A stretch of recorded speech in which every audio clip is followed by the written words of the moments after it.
आज सुने गर्भ गीता पाठ। श्री कृष्ण भगवान जी का वचन है कि जो प्राणी इस गर्भ गीता का सद्भावना से विचार मनन करता है वह पुरुष फिर गर्भावास में नहीं आता है।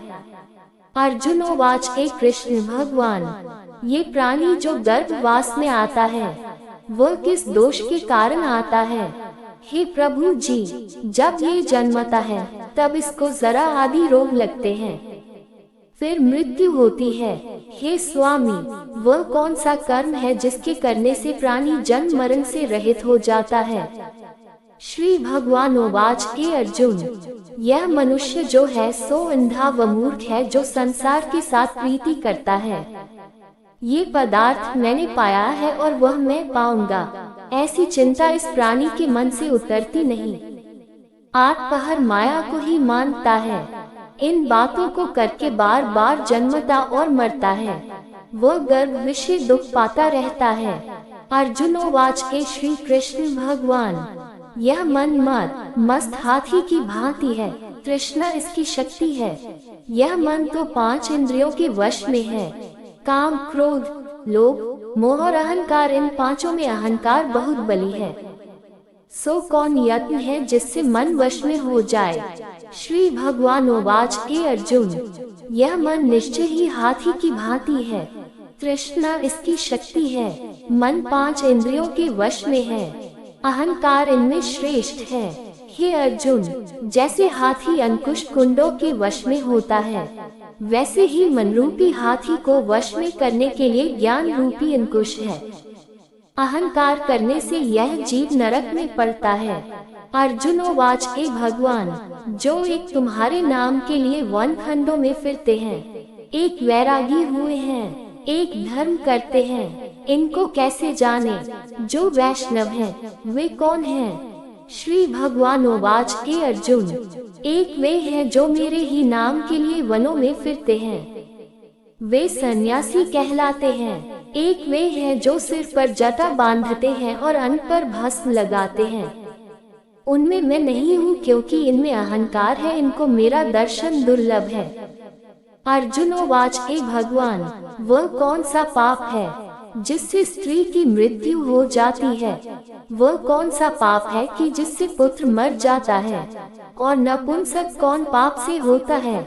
श्री भगवानोवाच हे अर्जुन, जो किसी से कर्ज लेता है और देता नहीं, इस पाप से उसकी औरत मरती है, और जो किसी की अमानत रखी हुई वस्तु पचा लेता है उसके पुत्र मर जाते हैं। जो किसी का कार्य किसी के गोचर आए पड़े और वह जबानी कहे कि मैं तेरा कार्य सबसे पहले कर दूंगा, पर समय आने पर उसका कार्य न करे, इस पाप से नपुंसक होता है। ये बड़े पाप हैं। अर्जुनोवाच हे भगवान, कौन पाप से मनुष्य सदैव रोगी रहता है? किस पाप से गधे का जन्म पाता है?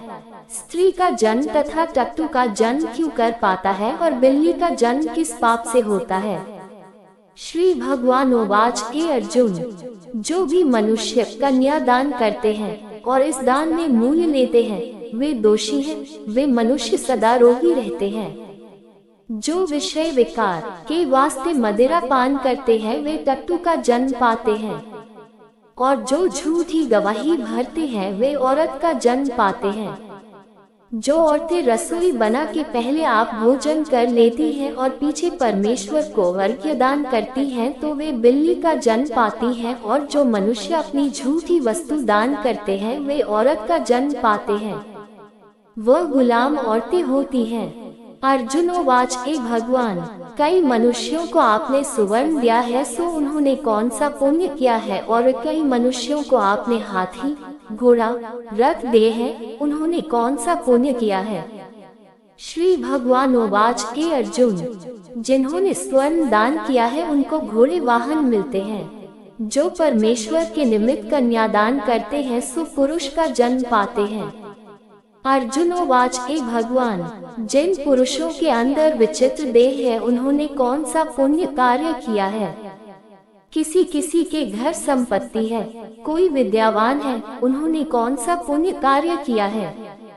श्री भगवानोवाच हे अर्जुन, जिन्होंने अन्नदान किया है उनका सुंदर स्वरूप है, जिन्होंने विद्या दान किया है वे विद्यावान होते हैं। जिन्होंने संतों की सेवा की है वे पुत्रवान होते हैं। अर्जुनोवाच, हे भगवान, किसी को धन से प्रीति है, कोई स्त्रियों से प्रीति करते हैं, इसका क्या कारण है समझाकर कहिए। श्री भगवानोवाच, हे अर्जुन, धन और स्त्री सब नाश रूप हैं, मेरी भक्ति का नाश नहीं है। अर्जुनोवाच, हे भगवान, ये राजपाट किस धर्म के करने से मिलता है? विद्या कौन सा धर्म करने से मिलती है? श्री भगवानोवाच, हे अर्जुन, जो प्राणी काशी में निष्काम भक्ति से तप करते हुए देह त्यागते हैं वे राजा होते हैं, और जो गुरु की सेवा करते हैं वे विद्यावान होते हैं। अर्जुनोवाच, हे भगवान, किसी को धन अचानक बिना किसी परिश्रम से मिलता है, सो उन्होंने कौन सा पुण्य कार्य किया है? श्री भगवानोवाच, हे अर्जुन, जिन्होंने गुप्त दान किया है उनको धन अचानक मिलता है। जिसने परमेश्वर का कार्य और पराया कार्य संवारा है वे मनुष्य रोग से रहित होते हैं। अर्जुनोवाच, हे भगवान, कौन पाप से अम्ली होते हैं और कौन पाप से गूंगे होते हैं और कौन पाप से कुष्ठी होते हैं? श्री भगवानोवाच, हे अर्जुन, जो आदमी नीच कुल की स्त्री से गमन करते हैं वो अम्ली होते हैं। जो गुरु से विद्या पढ़कर मुकर जाते हैं सो गूंगे होते हैं। जिन्होंने गौ घात किया है वे कुष्ठी होते हैं। अर्जुनोवाच, हे भगवान, जिस किसी पुरुष की देह में रक्त का विकार होता है वह किस पाप से होता है और दरिद्र होते हैं? किसी को खंड वायु होती है और कोई अंधे होते हैं तो कोई पंगु होते हैं, सो कौन से पाप से रहित होते हैं? और कई स्त्रियां बाल विधवा होती हैं तो ये किसी पाप से होती हैं? श्री भगवानोवाच, हे अर्जुन, जो सदा क्रोधवान रहते हैं उन्हें रक्त विकार होता है। जो मलिन रहते हैं वे सदा दरिद्री होते हैं। जो कुकर्मी ब्राह्मण को दान देते हैं उनको खंड वायु होती है। जो पराई स्त्री को नंगी देखते हैं, गुरु की पत्नी को कुदृष्टि से देखते हैं, सो अंधे होते हैं। जिसने गुरु और ब्राह्मण को लात मारी है वो लंगड़ा व पंगु होता है। जो औरत अपने पति को छोड़कर पराये पुरुषों से संग करती है सो वह बाल विधवा होती है। अर्जुनोवाच, हे भगवान, तुम परब्रह्म हो, तुमको नमस्कार है। पहले मैं आपको संबंधी जानता था परंतु अब मैं ईश्वर रूप जानता हूँ। हे परब्रह्म, गुरु दीक्षा कैसी होती है सो कृपा कर मुझको कहो। श्री भगवानोवाच, हे अर्जुन, तुम धन्य हो, तुम्हारे माता पिता भी धन्य हैं, जिनके तुम जैसा पुत्र है। हे अर्जुन, सारे संसार के गुरु जगन्नाथ है। विद्या का गुरु काशी, चारों वर्णों का गुरु सन्यासी है। सन्यासी उसको कहते हैं जिसने सबका त्याग करके मेरे विषय में मन लगाया है सो ब्राह्मण जगत गुरु है। हे अर्जुन, ये बात ध्यान देकर सुनने की है। गुरु कैसा करे? जिसने सब इंद्रियां जीती हो, जिसको सब संसार ईश्वरमय नजर आता हो और सब जगत से उदास हो। ऐसा गुरु करे जो परमेश्वर को जानने वाला हो और उस गुरु की पूजा सब तरह से करे। हे अर्जुन, जो गुरु का भक्त होता है और जो प्राणी गुरु के सम्मुख होकर भजन करते हैं उनका भजन करना सफल है। जो गुरु से विमुख है उनको सप्त ग्रास मारे का पाप है। गुरु से विमुख प्राणी दर्शन करने योग्य नहीं होते। जो गृहस्थी संसार में गुरु के बिना है वो चांडाल के समान है। जिस तरह मदिरा के भंडार में जो गंगाजल है वह अपवित्र है, इसी तरह गुरु से विमुख व्यक्ति का भजन सदा अपवित्र होता है।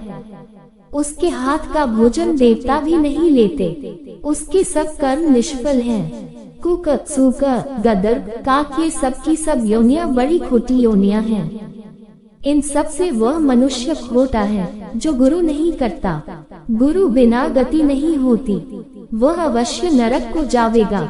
गुरु दीक्षा बिना प्राणी के सब कर्म निष्फल होते हैं। हे अर्जुन, जैसे चारों वर्णों को मेरी भक्ति करना योग्य है वैसे गुरुधार के गुरु की भक्ति करना योग्य है। जैसे गंगा नदियों में उत्तम है, सब व्रतों में एकादशी का व्रत श्रेष्ठ है। वैसे ही हे अर्जुन, शुभ कर्मों में गुरु सेवा उत्तम है। गुरु दीक्षा बिना प्राणी पशु योनि पाता है। जो धर्म भी करता है सो पशु योनि में फल भोगता है। वह 84 योनियों में भ्रमण करता रहता है। अर्जुनोवाच हे श्री कृष्ण भगवान, गुरु दीक्षा क्या होती है? श्री भगवानोवाच हे अर्जुन, धन्य जन्म है उसका जिसने ये प्रश्न किया है। तू धन्य है। गुरु दीक्षा के 2 अक्षर हैं, हरि ओम। इन अक्षरों को गुरु कहता है। ये चारों वर्णों को अपनाना श्रेष्ठ है। हे अर्जुन, जो गुरु की सेवा करता है उस पर मेरी प्रसन्नता है। वह 84 योनियों से छूट जाएगा, जन्म मरण से रहित हो नरक नहीं भोगता। जो प्राणी गुरु की सेवा नहीं करता वह 3.5 करोड़ वर्ष तक नरक भोगता है। जो गुरु की सेवा करता है उसको कई अश्वमेध यज्ञ की पुण्य का फल मिलता है। गुरु की सेवा मेरी सेवा है। हे अर्जुन, हमारे तुम्हारे संवाद को जो प्राणी पढ़ेंगे और सुनेंगे वो गर्भ के दुख से बचेंगे, उनकी 84 योनियां कट जाएगी। इसी कारण इस पाठ का नाम गर्भ गीता है। श्री कृष्ण भगवान जी के मुख से अर्जुन ने श्रवण किया है। गुरु दीक्षा लेना उत्तम कर्म है। उसका फल यह है कि नरक की 84 योनियों से जीव बचा रहता है। भगवान बहुत प्रसन्न होते हैं।